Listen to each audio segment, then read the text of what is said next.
Style తో సరికొత్త designs తో SKT గోల్డెన్ డైమండ్స్ ఈ జూలై 5న నల్లగంటలో గొప్ప ప్రారంభం.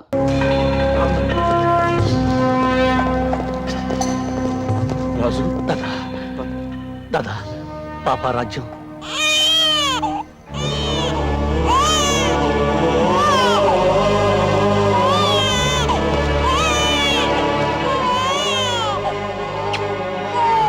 రాజ్యం లోపల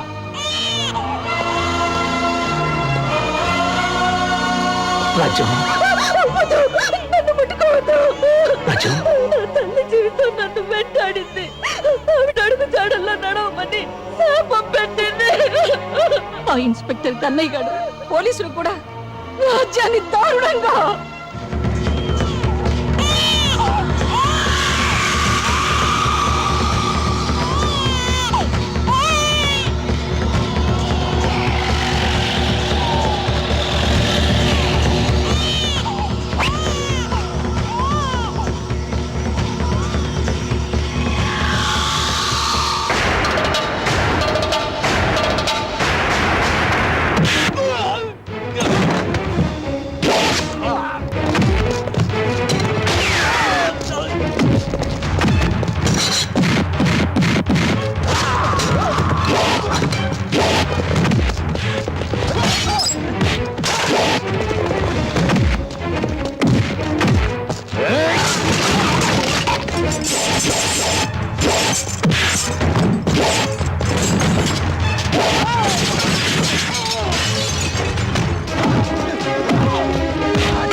మేమిక్కడ ఉండడం మీ అందరికీ ప్రమాదం.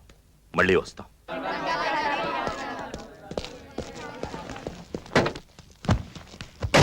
ఉంటాను దాదా.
భోజనం బెల వినిపించడం లేదా? తొందరగా వచ్చి భోంచేయి. సార్, రాజు అన్నం తిన్నంటున్నాడు.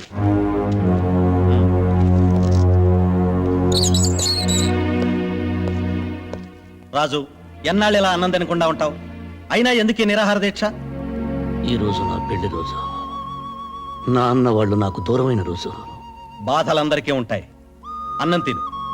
అయినా 2 రోజుల్లో విడుదల కాబోతున్నావు కదా. విడుదలైనా తిరిగి ఇక్కడికే వస్తాను. ఎందుకయ్యా చెడెదురు చూస్తావు? సార్, ఆషాఢ మాసం ఎప్పుడు పోతుందా అని కొత్త పెళ్లి కొడుకు ఎదురు చూస్తాడు. శ్రావణ మాసం ఎప్పుడొస్తుందా అని నిండు ముత్తైదువులు ఎదురు చూస్తారు. నేను ఎదురు చూస్తున్నది ప్రతీకార మాసం కోసం. అంటే మళ్ళీ జైలుకి వస్తావా? నా అనేవారు లేనివాడికి ఇల్లు జైలు ఒక్కటే. ఇన్నాళ్ళ నా జీవితంలో నేను బ్రతుకుంది 3 సంవత్సరాలే. నా భార్యతో నా పాపతో కలిసి స్వర్గం చూశాను. అంతా కోల్పోయాను. గుడిగట్టిన దీపంలో ఆరిపోయాను. ఆ బ్రతుకుల్లో చీకట్లో చెరిన వాడిని బ్రతకనివ్వను. ప్రతీకారం తెచ్చుకోవాలి. వద్దు రాజు, ఆవేశం ఎప్పుడూ పశ్చాత్తాపంతో అంతమవుతుంది. ఆ ఆవేశం లేకపోతే నేనే లేనని చాలా మంది చెబుతుంటారు.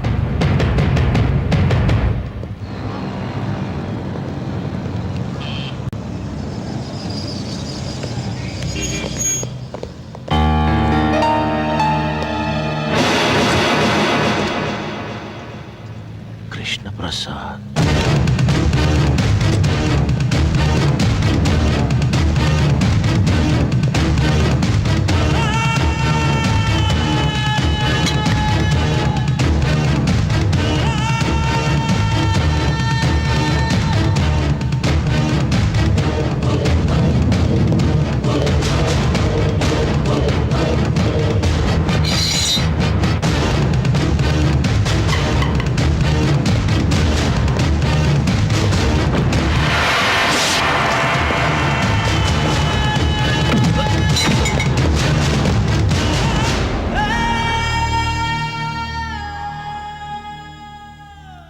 నువ్వా?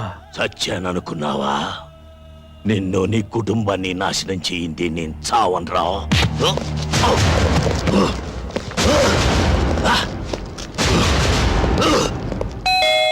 వస్తున్నా. అన్నయ్య గారు మీరా? రండి రండి, ఎన్నాళ్ళైందో మిమ్మల్ని చూసి. రండి కూర్చోండి. ఏమిటో మీరు ఉద్యోగం మానేసి పిల్లల్ని తీసుకుని ఎస్టేట్ లో ఉంటుంటే నాకు ఒకటి దిగులు. వదిన గారు పోయిన దగ్గర నుంచి ఒంటరి వారైపోయారయ్యే. అన్నట్టు పిల్లలు బాగున్నారా? బాగున్నారమ్మా. ఏం చదువుతున్నారు? మీరు సిటీకి ఏ పని మీద వచ్చారు ఇప్పుడు? బాబా, కాస్త ఊపిరి తీసుకొని ఇస్తావా?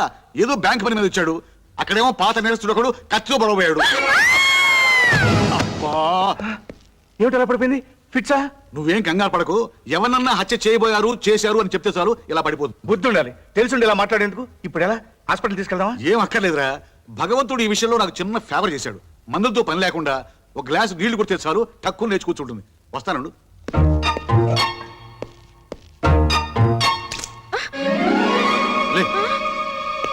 అన్నయ్య గారు మీకేం కాలేదుగా? గీసుకోవడం గుచ్చుకోవడం? గుచ్చుకోలేదు. తగిలుంటే పోయి ఉండేవాడు.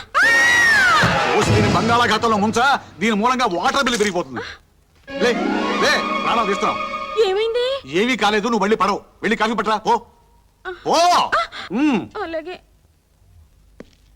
ఇదిరా వరుస. ఒరే కృష్ణ, నీ మీద అటాక్ చేసిన ఆ శంకర్ దాదా గారిని లైఫ్ లో దేనికి పనికి రాకుండా చేస్తాను. ఓలేరా పాప, ముసలాడు అయిపోయాడు. 4 తన్నుదిలే.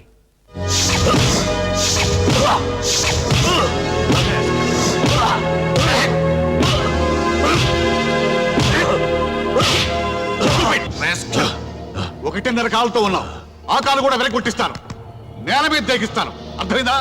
కమాన్. సార్, వాడి మీద కేసు ఫైల్ చేయమంటారా? వద్దు. రేపు వీడి కొడుకులు 3 జైలు నుంచి విడుదలవుతున్నారు. డెఫినెట్ గా వీడిని కలుస్తారు. వీడిని ఒక కంట కనిపెట్టి ఉండండి. ఓకే? Yes sir. ఇక్కడికి ఎందుకు వచ్చావు? సరే, ఏదో ఇబ్బందులు ఉంటున్నావు. ఇది ఉంచు. రేయ్! ముష్టి వేస్తున్నావురా ముష్టి. నేను జైలుకు వెళ్ళక ముందు నా ఇంట్లో కుక్కలా పడి ఉండేవాడివి.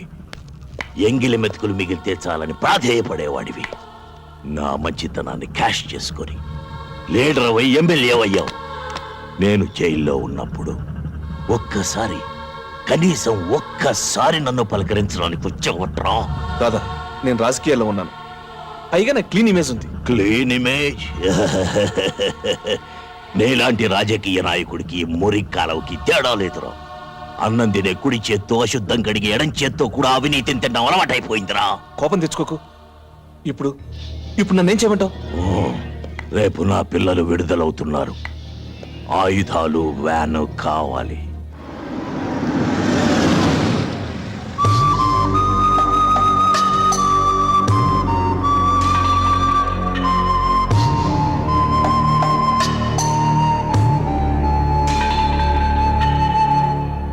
ఇంతకాలం నేరస్తులుగా బతికారు, ఇక నుంచైనా మనుషులుగా బతకండి. మేం తప్పు చేశాం, దానికి 10 శిక్ష అనుభవించాం. కానీ ఈ నేరం చేయకుండానే మా కుటుంబం బలైపోయింది. బలి తీసుకున్నవాడు బయట ఏ శిక్ష అనుభవించకుండా బతికిస్తున్నాడు. లేడిని పులి చంపటం మృగధర్మం, కానీ మనిషిని మనిషి చంపటం మానవ ధర్మం కాదయ్యా. మేం మానవులం కాదు, మృగాలం. మేం బయటకు వెళుతుంది బ్రతకటానికి కాదు, చంపటానికి. మమ్మల్ని కన్నబిడ్డల్లా పెంచి పెద్ద చేసిన దాదాదారిలోనే మేము నడుస్తాం. 14 సంవత్సరాలుగా బయట ప్రపంచంతో సంబంధం లేకుండా కుక్కల్లా బతుకుతున్నారు. ఇకనైనా గతాన్ని మర్చిపోండి. మర్చిపోతాం. మేం పోగొట్టుకున్నవన్నీ మాకు తిరిగి ఇస్తే.